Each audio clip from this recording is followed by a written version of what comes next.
আমরা এই পর্বে কথা বলবো প্রাইসিং স্ট্র্যাটেজি এবং নেগোসিয়েশন নিয়ে। ওকে, প্রাইসিং স্ট্র্যাটেজি হলো তুমি একটা ওয়েবসাইটের যারা পেইড গেস্ট পোস্টের জন্য তোমাকে বলতেছে যে আমি টাকা চাই, তো সেক্ষেত্রে তো তোমাকে বুঝতে হবে যে তাকে কত টাকা দিলে সেটা মার্কেট স্ট্যান্ডার্ডের সাথে যায়।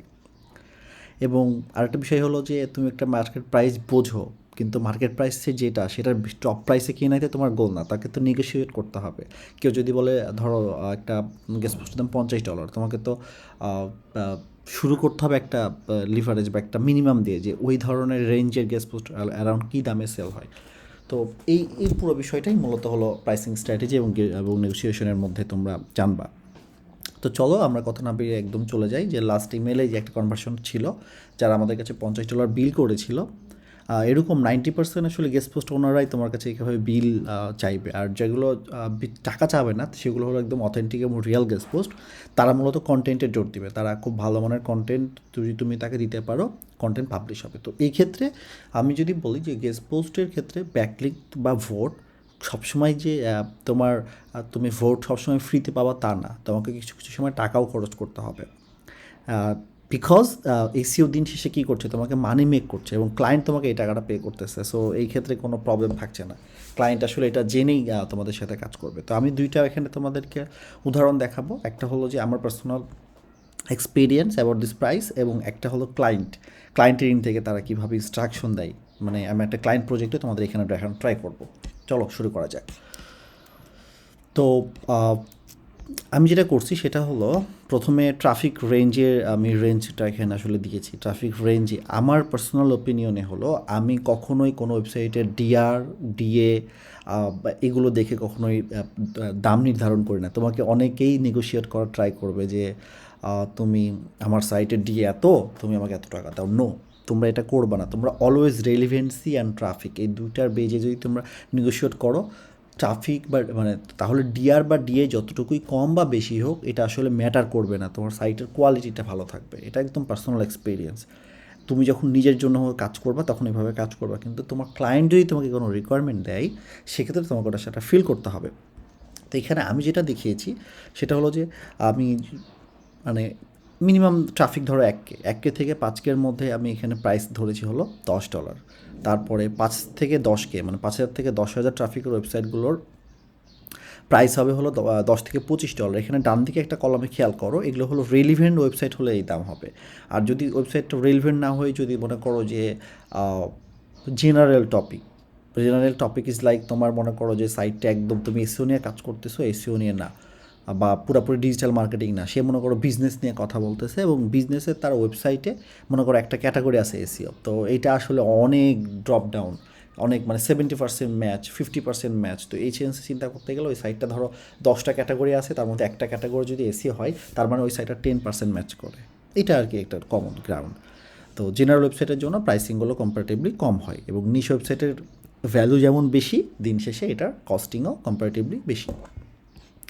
তো এখানে দেখলে তোমরা বুঝতে পারছো 10 থেকে 20K, 20 থেকে 50K হলো এই ট্রাফিক এই প্রাইস, 50 থেকে 100K হলে তোমরা মোটামুটি অ্যারাউন্ড এই দামে যদি কিনো, হোপফুলি তোমাদের লস হবে না, তোমরা এটা থেকে প্রফিটই করবে অ্যাজ পার ভ্যালু।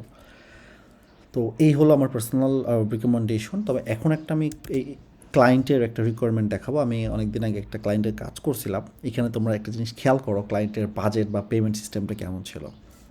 ক্লায়েন্টের কথা হলো তোমার ডিএর বেজে ক্লায়েন্ট অলওয়েজ আসলে তার পেমেন্ট মেথডটা ছিল ডিএ 30-এর কম হলে সে একটা guest posting, writing and publishing say $50 pay করতো।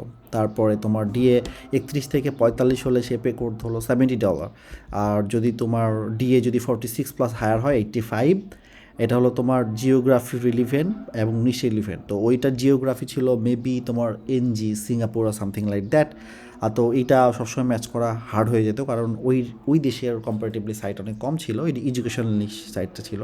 75% যদি ম্যাচ হয়, যদি তোমাকে ম্যাচিংয়ের কথা বললাম, তো সেটা হলো তোমার অ্যারাউন্ড এখানে প্রাইস দেওয়া আছে একটু কম, এবং 50% রেলিভেন্ট হলে তার দাম একটু কম। তো ক্লায়েন্টও আসলে জানে যে রেলিভেন্সি ম্যাটার। এখানে দেখো সে কিন্তু ডিএ দিলেও ওই রেলিভেন্সিটাকে ফোকাস করছে, বাট সে ট্রাফিকের কথাটা কিন্তু এখানে বলেনি, কিন্তু আমার কাছে এই ডিএর থেকে ট্রাফিকটা বেশি অথেন্টিক মনে হয়।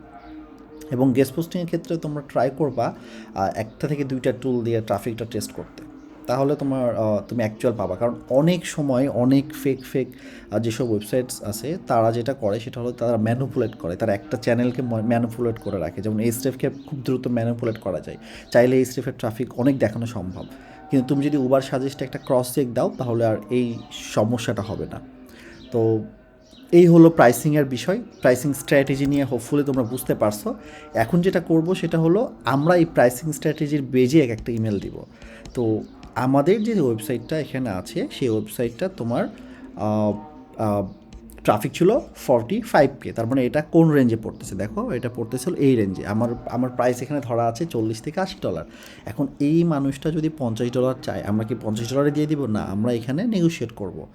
আমরা এখানে বলবো তাকে যে ভাই তোমার অফারের জন্য ধন্যবাদ, thanks for your offer, but I want pay like, আমি তোমাকে ধরো প্রথম দিকে তুমি যদি যেহেতু কন্ট্যাক্ট এস্টাবলিশ করতে যাচ্ছ সেক্ষেত্রে তুমি অর্ধেক দাম অফার করতে পারো, যে thanks for your offer but I am willing to pay, or what about $25, I will provide you high quality article আর সামথিং। এইভাবে আমরা কিছু একটা মেসেজ তাই করতে পারি। মানে আমরা একটা, সে যেটা বলবে সেখান থেকে আমরা শুরু করবো না, আমরা একটু তোমার কম প্রাইস থেকে শুরু করবো। Thanks for offer, what about $25, ঠিক আছে, আই উইল provide you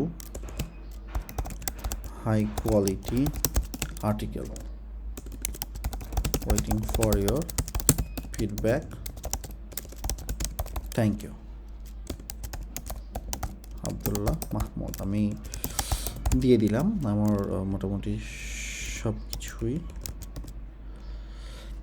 তো এই আর কি বিষয়। তো আমরা একটা জিনিস দেখো, এইখানেও কিন্তু অটো ট্র্যাক তোমার যদি এক্সটেনশনে ডাউনলোড করা ছিল, যার জন্য তোমার এখানে অটো ট্র্যাকিংটা অলওয়েজ থাকবে, কে ইমেল ওপেন করতেছে করছে না সব কিছুই তোমরা আর কি দেখতে পাবা। তো thanks or thank you for your offer, whatever $25, I will provide you high quality article।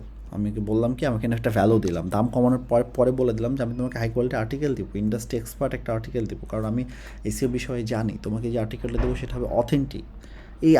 আমি দাম কমানোর একটা গ্রাউন্ড বের করলাম যে আমি তাকে হাই কোয়ালিটি একটা আর্টিকেলের বেজে তাকে আমি দাম কম বা বেশি, তো এরকম তোমাকে একটা ভ্যালু দিতে হবে। কেন তুমি দাম কমাও, সে তোমার কাছে কেন কম দাম রাখবে? তার সাইটটা তো কম্পারেটিভলি অনেক ভালো, 45K which is very good, এবং পুরোটাই ছিল নিশ রেলিভেন্ট, যাকে তাদের যা রেলিভেন্সি স্কোর আমরা দিয়েছিলাম অ্যারাউন্ড ধরো 10-10 মতো।